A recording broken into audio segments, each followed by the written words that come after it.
The customer's requirement was to laser seal weld a Sun Series aluminum alloy, which required a secure weld and a smooth, beautiful weld.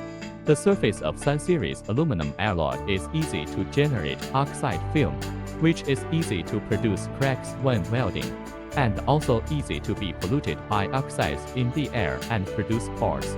Combining these problems, our engineers use inert gas shielding welding to reduce the generation of oxide film, preheating and post-heat treatment to reduce heat influence and control welding temperature to obtain good welding results. The use of inert gas environment glove box laser welding machine for welding environment water nutrient content can be controlled, ideal for Sun Series aluminum alloy laser welding.